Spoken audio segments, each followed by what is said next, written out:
Okay Siddharth, इसी दुनिया में आ जाओ। चलो बाकी इस तरफ देखो। Now we have talked about the different kinds of flows possible, right. अभी हम डिस्कस करेंगे कि फ्लो को इमेजिन कैसे करें, right. What are the different ways we can imagine the flow, ठीक है। तो मैंने यहाँ पर टॉपिक का नाम क्या लिख रखा है, visualisation of flow. Will you visualise the flow, right. So there are two ways through which we can visualise the flow. एक तो हो गया पाथ लाइन, एक तो हो गया स्ट्रीम लाइन। डरो मत, एकदम सिंपल है। इसमें हम वीडियो का यूज़ करते हैं, इसमें हम फोटो खींचते हैं। एग्जाम में मत लिखना ये सब चीज़ें, ठीक है। तो देखो सुनो, वीडियो का मतलब क्या है कि हम टाइम के रिस्पेक्ट में किसी को देख रहे हैं। तो पाथ लाइन में क्या करते हैं कि सोचो all of you are fluid particle, सब लोग ट्रैवल कर रहे हैं। तो मैंने किसी एक पर्टिकुलर फ्लूइड पार्टिकल को लॉग इन कर लिया और इसके पाथ को मैं क्या कर रहा हूँ, ट्रेस करते जा रहा हूँ। एज टाइम पासेस ये जहाँ जहाँ जा रही है वहाँ पर मैं मार्कर्स लगा रहा हूँ। समझ में आया। तो उस पाथ को जब मैं ड्रॉ कर लूँगा, जो रास्ता मेरे को दिखाई देगा, उस रास्ते को हम क्या बोलेंगे, पाथ लाइन। जैसे कि प्रोजेक्टाइल के केस में करते थे, प्रोजेक्टाइल को फेंका तो ये जो हम बनाते हैं ना पैराबोला, ये क्या है, this is actually the path line of projectile. उसने कौन सा रास्ता फॉलो किया, या that is path line is nothing but trajectory of A fluid particle, ऐसे भी हम बोल सकते हैं। तो देखो, अगर मैं किसी फ्लूइड पार्टिकल को फॉलो करूंगा, वो ऐसा जा सकता है, ऐसा जा सकता है, घूम के ऐसे जा सकता है। That means what, the path line can intersect, right. Okay, अभी पाथ लाइन के किसी भी जगह पर अगर मैं टेंजेंट बनाऊं, तो टेंजेंशियल डायरेक्शन में जो डायरेक्शन हमको बताएगा, वो डायरेक्शन उस पार्टिकल का वेलोसिटी रिप्रेजेंट करेगा। That means tangent to the path line will give the direction of velocity at that particular point. Is that clear, समझ में आया। थर्डली क्या है, पाथ लाइन कैन इंटरसेक्ट, वो बता चुका हूँ। ए particle is followed over time, time के रिस्पेक्ट में किसी पार्टिकल को हमने फॉलो किया, यही हो गया path line. It is as simple as that. अभी देखो स्ट्रीम लाइन में क्या होता है, एक पाइप है, इसके थ्रू फ्लूइड पार्टिकल सब ट्रैवल करके जा रहे हैं और हमने एक फोटो खींच लिया, तो ये हो गया एक फोटो। तो हमने देखा कि नहीं, पहला पार्टिकल जो उसका स्पीड v1 इस तरह है, दूसरे वाले पार्टिकल का v2 इधर है, तीसरे वाले पार्टिकल का इधर है। तो हम क्या करते हैं, सारे वेलोसिटीज के अलोंग ऐसे टेंजेंट बना के, ये जो लाइन में बना रहा हूँ this is tangential to the velocity, ऐसे एक लाइन बना देते हैं। जिस तरह वेलोसिटी है उस वेलोसिटी को टेंजेंट मान के कर्व बनाना चालू करते हैं। बात समझ में आया। तो यहाँ पर ये जो लाइन हमको दिख रहा है, इस लाइन को हम क्या बोलते हैं, स्ट्रीम लाइन बोलते हैं। क्या बोलते हैं इसको, स्ट्रीम लाइन। कैसे बनाते हैं हम उसको, सारे पार्टिकल्स को लोकेट करते हैं, सारे पार्टिकल्स का जो वेलोसिटी है उसको टेंजेंट बना के हम अपना कर्व बना लेते हैं, तो वो हो जाता है स्ट्रीम लाइन। कोई डाउट इसमें, पक्का। ओके, जैसे कि मैंने यहाँ पर लिख कर रखा है, stream line snapshot is taken, stream lines can never intersect. Can stream line intersect, खुद सोच के देखो। स्ट्रीम लाइन के किसी भी पॉइंट में अगर मैं टेंजेंट बनाता हूँ, तो उस पॉइंट का वो जो टेंजेंट का डायरेक्शन होगा, वो क्या रिप्रेजेंट करेगा कि उस जगह पर पार्टिकल का स्पीड किस तरह है। समझ में आया। तो अगर स्ट्रीम लाइन्स ऐसे इंटरसेक्ट कर जाता है, तो यहाँ पर जो फ्लूइड पार्टिकल होगा, अगर दो स्ट्रीम लाइन्स इंटरसेक्ट कर जाता है, इसका मतलब ये होगा कि इसके पास इस तरफ भी वेलोसिटी और इस तरफ भी वेलोसिटी, जो कि पॉसिबल नहीं है। एक ही पार्टिकल का एक ही यूनिक डायरेक्शन में वेलोसिटी होगा। समझ में आया। तो हमने यहाँ पर क्या लिख कर रखा है, that stream lines can never intersect, वो कभी इंटरसेक्ट नहीं कर सकते। बिकॉज अगर तुम कहते हो कि स्ट्रीम लाइन्स एक्चुअली में इंटरसेक्ट करता है, तो ऐसा कंडीशन बन जाएगा कि उस पर्टिकुलर जगह पर जो फ्लूइड पार्टिकल है, the stream lines will indicate it will have velocities along two directions, which is not possible, right. फिर से पाथ लाइन को बनाने के लिए हमने सिर्फ किसी एक पार्टिकल को फॉलो किया, स्ट्रीम लाइन को बनाने के लिए हमने सारे पार्टिकल्स का हेल्प लिया।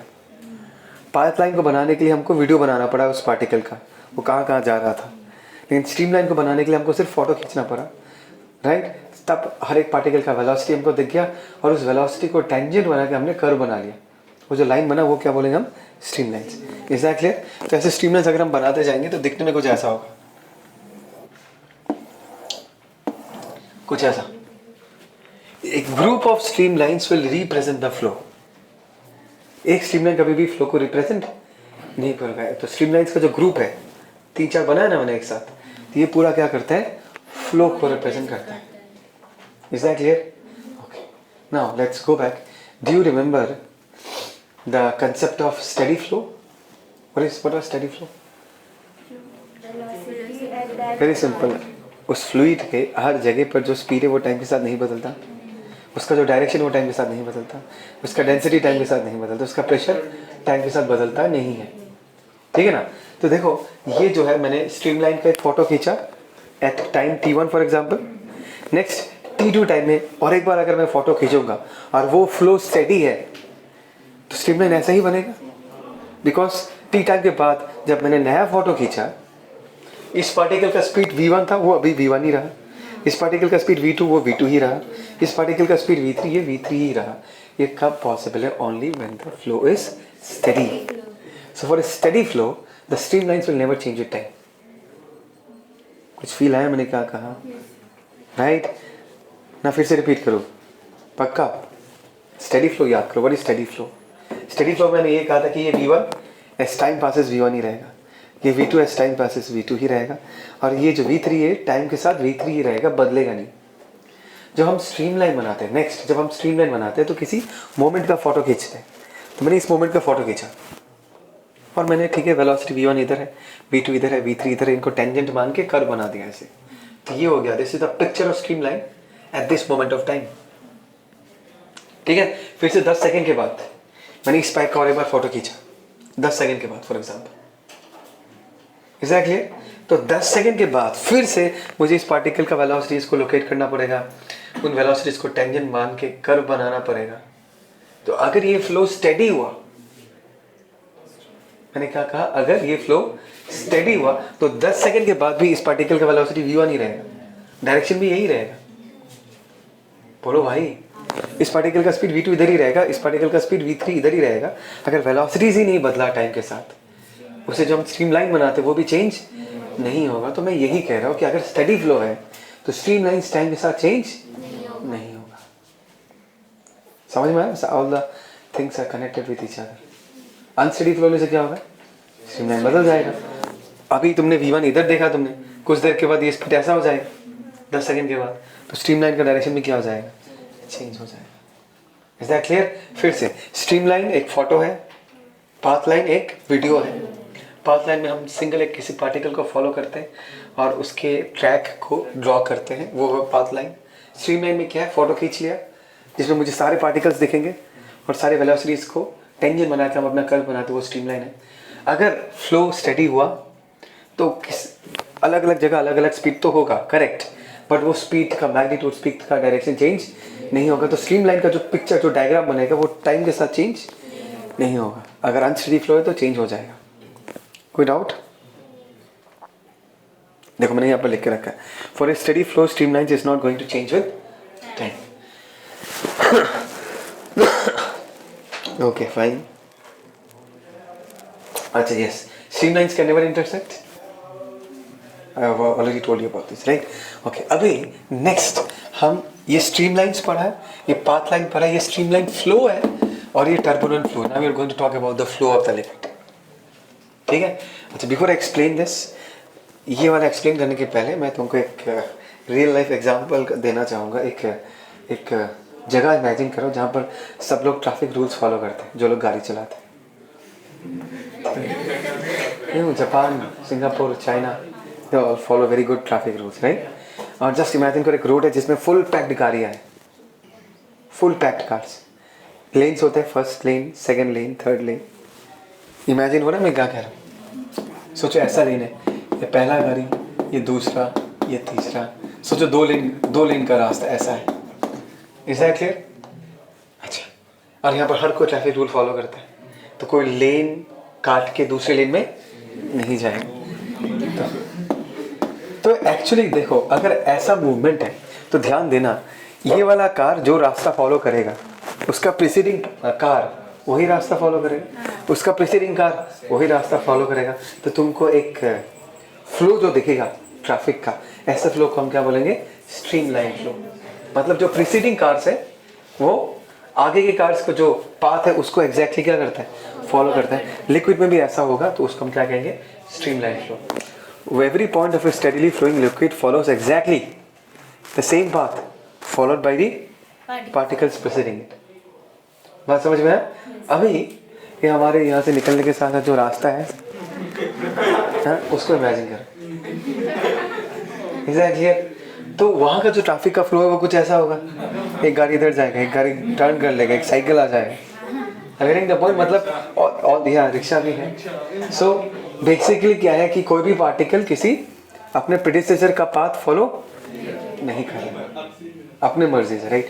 तो फ्लूइड पार्टिकल्स अपने मर्जी से मूव करता है, एक लेयर दूसरे लेयर के साथ हिट कर जाता है। हम लोग, मैंने तुमको पहले पढ़ाया था कि जब तुम फ्लूइड फ्लो इमेजिन करोगे तो लेयर लेयर लेयर लेयर करके इमेजिन करना, पढ़ाया था ना? तो एक लेयर जब दूसरे लेयर के साथ घिस जाता है, मिक्स हो जाता है, काट लेता है एक दूसरे को। तो फ्लूइड पार्टिकल्स कोई फिक्स्ड पाथ फॉलो नहीं करता, रैंडमली मूव करता है। तो ऐसे फ्लो को हम क्या कहते हैं? Turbulent flow. कभी नल खोला है? नल से खेलते हो कभी? तो नल को अगर आराम से धीरे से खोलोगे ना, एकदम सिल्क जैसा पानी निकलता है, बहुत फ्लो बहुत अच्छा होता है, स्मूथ। फुल स्पीड में खोल दोगे तो वो पागल हो जाता है पानी। होता नहीं होता? मतलब ड्रॉप्स क्या बोलते हैं, स्पीड होता है और बहुत ज़्यादा डिस्टर्ब फ्लो होता है वो, समझ में आया? तो जब धीरे से टैप को खोलते हो, जब एकदम सिल्क जैसा पानी निकलता है, that is an example of streamline. एकदम हर एक पार्टिकल अपने प्रीसीडिंग पार्टिकल के पाथ को एग्जैक्टली फॉलो करता है। लेकिन अगर टैप को पूरा खोल दोगे, फुल स्पीड से निकलेगा, समझ में आया? वो देसी वाला टैप, वो मॉडर्न वाला टैप नहीं जिसमें एकदम बढ़िया से निकलता है, देसी वाले टैप का बात कर रहा हूँ। तो एकदम पागल जैसा पानी निकलता है ना, तो वो तब फ्लो को हम क्या कहते हैं? उसको हम बोलते हैं टर्बुलेंट फ्लो। और एक बड़ी एग्जांपल है, ध्यान से सुनो। कभी कैंडल बुझाने के बाद कैंडल से जो धुआं निकलता है उसको कभी फॉलो किया है? कैंडल की आग को बुझाने के बाद कैंडल से जो धुआं निकलता है उसको फॉलो किया है? इनिशियली जब वो निकलता है एकदम स्मूथली एक स्ट्रीम बनता है, थोड़ा ऊपर जाने के साथ साथ वो ऐसे बिखर जाता है। तो जब तक वो स्मूथली निकलता है वो हो गया स्ट्रीमलाइन फ्लो। और ऊपर जाके जब वो बिखर जाएगा वो क्या होगा? Turbulent flow. फील आया स्ट्रीमलाइन एंड टर्बुलेंट का? बस यही है, streamline flow and turbulent flow. तो ये और भी कुछ है, मैं ये सब नहीं बनाना, टाइम वाला यार। When velocity of a liquid becomes greater, वो रेनॉल्ड्स नंबर बोल के एक नंबर होता है जिससे हम क्लासीफाई कर पाते कि ये स्ट्रीमलाइन होगा या टर्बुलेंट होगा। ठीक है, वो तुम पढ़ोगे, ठीक है ना? एक रेनॉल्ड्स नंबर होता है कि इस नंबर से नीचे होगा तो फ्लो क्या होगा? स्ट्रीमलाइन। इस नंबर से ऊपर होगा तो टर्बुलेंट, इसके बीच होगा तो टर्बुलेंट या स्ट्रीमलाइन हो सकता है। कुछ फैक्ट्स है, ठीक है ना, तुम्हारे बुक में है। मैंने तुमको जो समझने लायक चीज़ है वो समझा दिया। तो मैंने ये लिखा, when the velocity of liquid becomes greater than a critical value then the flow becomes turbulent. Turbulent flow का मतलब समझ में आ चुका है? कोई रूल फॉलो नहीं करता, ट्रैफिक एग्जांपल दिया था, रैंडमली मूव करता है। स्ट्रीमलाइन फ्लो तो समझ में आ गया, right? So this are the two flows and these are the visualization through which we can visualize the flow. Is that clear? Okay, कोई doubt? Okay, done. This is done. हो गया?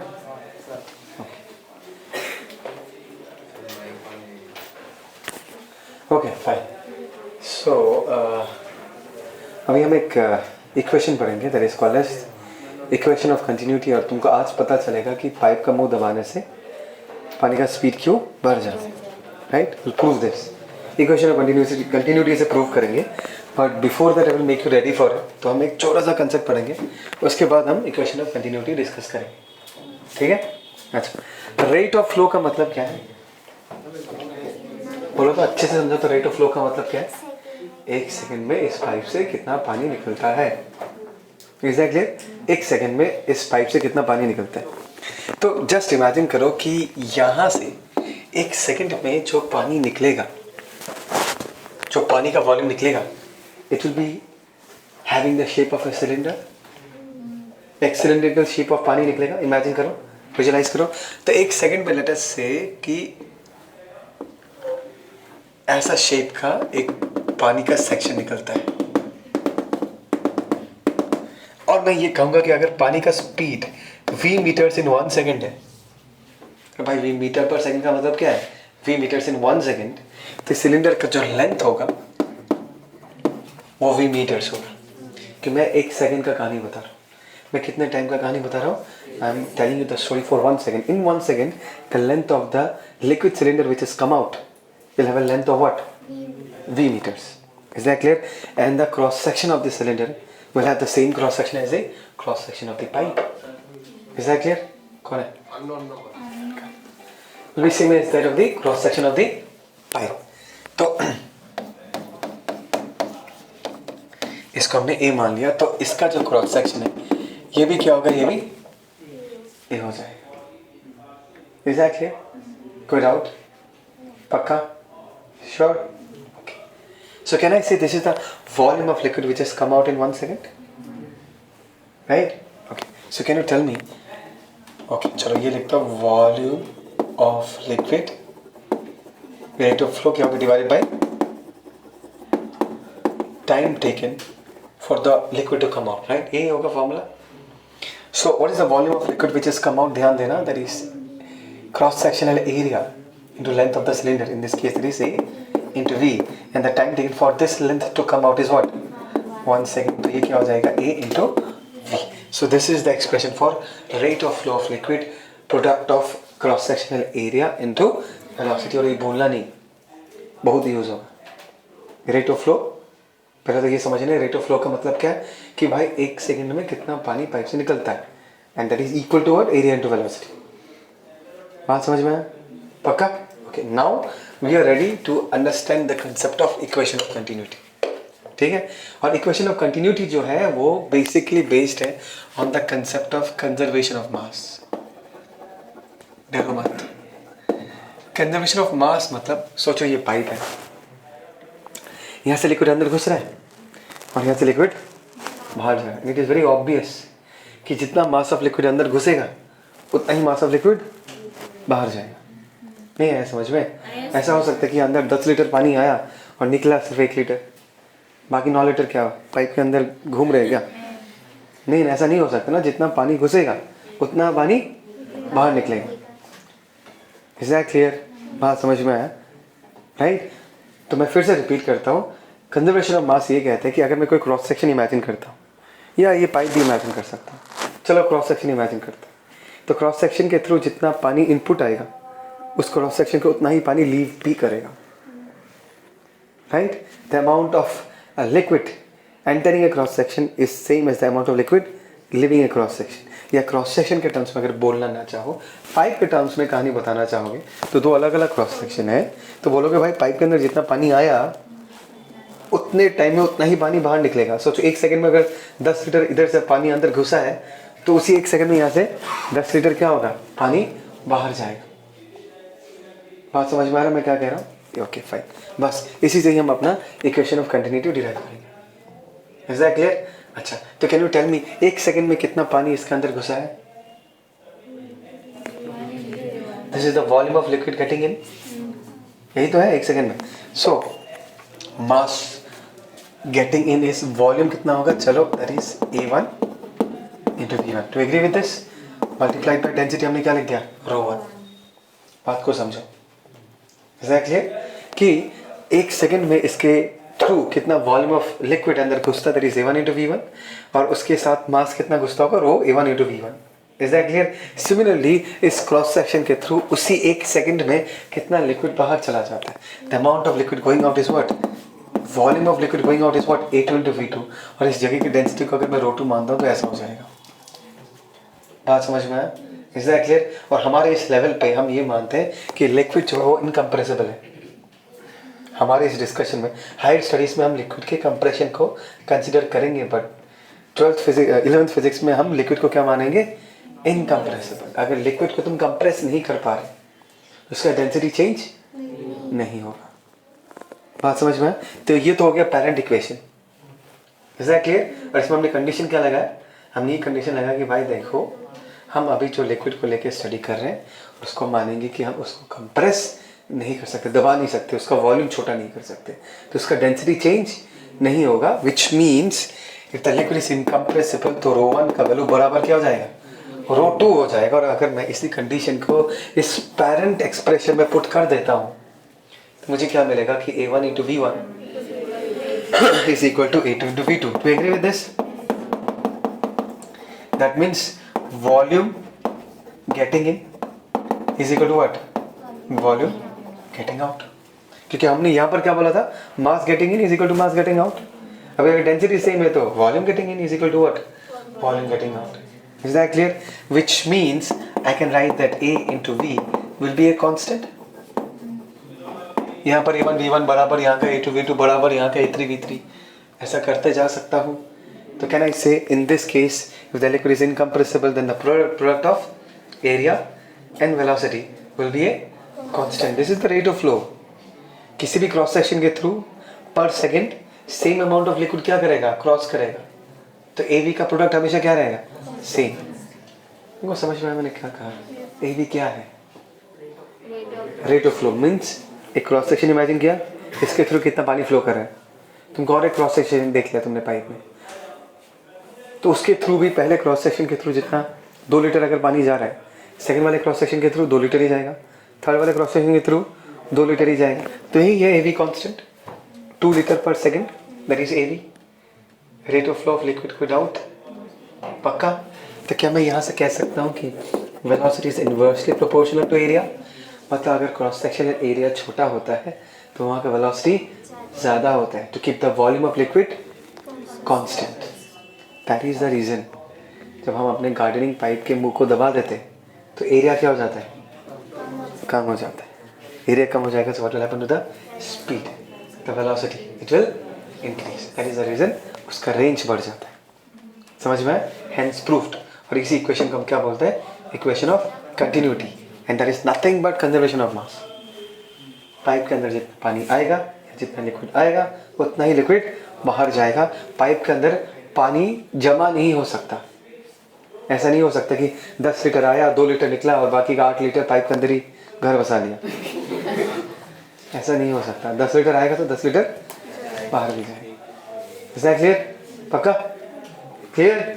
चलो इसको लिख कर हो गया. Okay fine. नाउ फिर से और एक बार ये इमेजिन करो, जब हमने फ्लूइड के फ्लो के बारे में डिस्कस किया था, मैं बोला था लेयर्स के ऊपर जाता है, राइट. लेयर ऊपर लेयर जाता है. और मैंने कहा था कि एक्चुअली अगर हम रियल फ्लूइड्स के बारे में बात करें तो लेयर्स और लेयर्स के बीच क्या होता है, फ्रिक्शन होता है, जिसको हम क्या बोलते हैं, विस्कोसिटी. नेक्स्ट वही टॉपिक पढ़ेंगे हम जो नेक्स्ट चैप्टर है. लेकिन इस पूरे चैप्टर में हमने लिक्विड को कैसे ट्रीट किया है, आइडल ट्रीट किया है. We have treated it as an ideal fluid. And ideal fluid के केस में हम लेयर्स के बीच में कोई विस्कस फोर्स को फ्रिक्शन कंसिडर नहीं करते. Do you agree with this? अब खुद सोच के देखो कि अगर फ्रिक्शन नहीं है, if there is no friction, right, so there is no loss of energy. Again the point. So there is no loss of energy. अगर कोई ऐसा फोर्स है नहीं जो सिस्टम से एनर्जी बाहर भेज दे, तो सिस्टम का टोटल एनर्जी हमेशा टाइम के साथ क्या रहेगा, कंजर्व्ड रहेगा, वो चेंज नहीं होगा. Is that clear? पक्का समझ में आया? तो यहाँ पर हम इसी कंसेप्ट को यूज करेंगे and this will give us the famous Bernoulli's equation. And Bernoulli's equation is nothing but clear cut use of conservation of energy. यहाँ पर हम क्या लिखेंगे, लिक्विड के पास जो एनर्जी है उसका टोटल सम हमेशा क्या रहता है, कांस्टेंट रहता है. Is that clear? जल्दी जल्दी. पोटेंशियल एनर्जी पाइप है, एक पाइप का टुकड़ा है, मतलब एक सेक्शन ड्रॉ किया मैंने. एक साइड पे ये लिक्विड है, बीच बीच से जा रहा है, डेल एम मास है, वॉल्यूम डेल वी है, तो इसके पास कितना पोटेंशियल एनर्जी होगा, come on, del M G H. Is that clear? So what is the potential energy per unit volume, you by del V कर देंगे हम. So that is del M by del V into G H. Do you know what is del M by del V? Mass by volume is density. Yes, exactly. So rho g h. So this is potential energy per unit volume. क्या बोला मैंने? Per unit volume. ये पूरा कहानी हम per unit volume के terms में ही बताएंगे. ठीक है ना? Because rho is what? Rho is the mass per unit volume. इसका potential energy क्या होगा? Rho g h. Is that clear? इस liquid के पास क्या है? Kinetic energy भी है. Kinetic energy कितना होगा? Half kinetic energy per unit volume. Half मास कितना होता है, यूनिट वॉल्यूम के पास कितना मास होता है भाई, रो केजी पर मीटर क्यूब. याद है ना ये चीज, दिस रो केजी पर मीटर क्यूब. मतलब यूनिट वॉल्यूम में कितना मास है, रो केजी मास है, तो यूनिट वॉल्यूम के पास कितना काइनेटिक एनर्जी होगा, हाफ मास की जगह रो इंटू हम क्या लिख सकते हैं, वी स्क्वायर. तो ये हमने पोटेंशियल एनर्जी लिख दिया, ये हमने काइनेटिक एनर्जी लिख दिया. और एक नया फॉर्म ऑफ एनर्जी है जो तुमने कभी सुना नहीं, जिसको हम बोलते हैं प्रेशर एनर्जी. मैं समझाता हूँ कैसे. तुमको वर्क डन का कंसेप्ट याद है कि अगर हम किसी सिस्टम पे पॉजिटिव वर्क करते हैं तो उसको एनर्जी मिलता है. Is that clear? Just imagine तुम्हारे पास एक वेसल है और यहाँ पर एक आउटलेट है, यहाँ पर एक कॉर्क लगा हुआ है. पिस्टन जैसा है। Is that clear? तो ऑब्वियसली लिक्विड H हाइट तक है तो यहाँ पर प्रेशर लग रहा होगा। यहाँ पर जो प्रेशर P का वैल्यू होगा वो कितना होगा, रो GH। तो अगर मैं कॉर्क को इस तरफ से पुश ना करूँ, एक्सटर्नल फोर्स अप्लाई ना करूँ, तो ये कॉर्क को पुश करके बाहर निकाल के फेंक देगा। Is that clear? तो इस कॉर्क के इस तरफ भी फोर्स लग रहा है, that is rho GH multiplied by A लिख सकता हूँ, where A is the cross sectional area of the cork. इस तरफ इतना फोर्स लग रहा है और हमने उस तरफ से इधर फोर्स लगाया, F force. Is that clear? अभी हमने क्या किया, हमने उस फोर्स को अप्लाई करके बहुत धीरे धीरे, बहुत steadily we move this cork ahead by distance of let us say del x। बात को समझो, कॉर्क इज मूव्ड स्टेडीली का मतलब ये है कि external force and internal force दोनों का मैग्नीट्यूड सेम मानेंगे। बात समझ में आया? Have you done this before? If A system is moving very steadily, उसमें क्या मानते हैं कि एक्सटर्नल और इंटरनल फोर्स दोनों का वैल्यू क्या हो जाता है, same. So in this case F के जगह हम क्या लिख सकते हैं, रो GH इंटू A। किसी को कोई डाउट? Is that clear? अच्छा, क्या मैं लिक्विड पे पॉजिटिव वर्क कर रहा हूँ? क्या मैं विच इज एक्सटर्नल एजेंट, क्या इस एक्सटर्नल एजेंट ने इस लिक्विड पे पॉजिटिव वर्क किया? क्यों नहीं किया भाई? मैंने फोर्स किधर लगाया था, लेफ्ट की तरफ। कॉर्क किधर मूव किया, लेफ्ट की तरफ। तो एनर्जी मिला किसको, लिक्विड को मिला। बात समझ में आया? और ये जो मैंने इसको एनर्जी दिया, that stored energy is called as what, pressure energy. मैंने जो इस लिक्विड को एनर्जी दिया, जो इस लिक्विड को एनर्जी मिला, उस एनर्जी को हम क्या बुलाते हैं, pressure energy. Is that clear? और कितना एनर्जी मिला, जितना मैंने काम किया। वर्क डन निकालना पड़ेगा, because work done is nothing but energy. So can you tell me what is the work done in this case? Force into displacement. This is nothing but pressure energy. This is the amount of energy which has been given to the liquid. Because अगर मैं positive work करता हूँ, positive work का मतलब ही यही होता है कि हम सिस्टम को एनर्जी दे रहे हैं। तो फोर्स की जगह हम ये लिख सकते हैं, ध्यान देना, दैट इज रो GH, है ना? और इसको मैं एक साथ लिख देता हूँ, A into del x. What is A into del x? Cross sectional area into del x. This is the amount of liquid which we have pushed in. This is the amount of liquid which we have pushed in.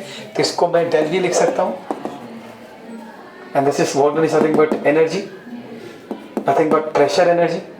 Come on. Yes, sir. और अगर मैं del V को इधर लेके आ जाता हूँ, this is pressure energy divided by del V. This is nothing but energy per unit volume. इसी में तो एक्सप्रेस करना था, क्योंकि हमने काइनेटिक एनर्जी को भी पर यूनिट वॉल्यूम में एक्सप्रेस किया, हमने पोटेंशियल एनर्जी को भी पर यूनिट वॉल्यूम में एक्सप्रेस किया, तो यहाँ पर हमने प्रेशर एनर्जी को भी पर यूनिट वॉल्यूम में एक्सप्रेस किया, और इसका एक्सप्रेशन कितना आया, रो GH। लेकिन रो GH को हम क्या लिख देंगे, P लिख देंगे, because at this point pressure का वैल्यू कितना हो गया, रो GH। देखो ये रो GH और ये रो GH दोनों अलग अलग चीज़ है। ये प्रेशर वाला रो GH है और ये पोटेंशियल एनर्जी वाला रो GH है, ताकि तुम लोग इन दोनों में कंफ्यूज ना करो। बात समझ में आ रहा है? तो इस रो GH को हम क्या लिख देंगे, P लिख देंगे, तो प्रेशर एनर्जी बराबर P हो जाएगा। बट कैसा pressure energy, pressure energy per unit volume. तो बर्नौलीज इक्वेशन क्या कहता है भाई, एक लिक्विड के पास पोटेंशियल एनर्जी होता है, काइनेटिक एनर्जी होता है, प्रेशर एनर्जी होता है, और आपने कहा कि लिक्विड में कोई डिसिपेटिव फोर्सेस लग ही नहीं रहा, so energy will be conserved, which means pressure energy plus potential energy per unit volume plus kinetic energy will be equal to a constant. This is Bernoulli's equation. Hey, Bernoulli's equation. P plus rho GH plus half rho V square. ये P हो गया pressure energy, या pressure बोल सकते हो तुम। rho GH is nothing but what, pressure plus rho GH potential energy plus half rho V square, that is kinetic energy. Is that clear? पक्का? Right? ये तो हमने कॉमन सेंस अप्लाई करके लिख दिया। नेक्स्ट क्लास में हम इसको प्रूफ करेंगे, समझ में आया? We should use work energy theorem to prove this statement, ठीक है? तो proof of Bernoulli's equation next class. लेकिन फील आया ना, ये कब वैलिड है?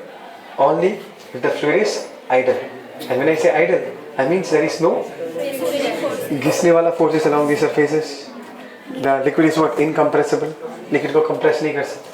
तो ऐसे कंडीशंस के लिए ये वैलिड है, ठीक है, so done for today. Ayush बंद कर।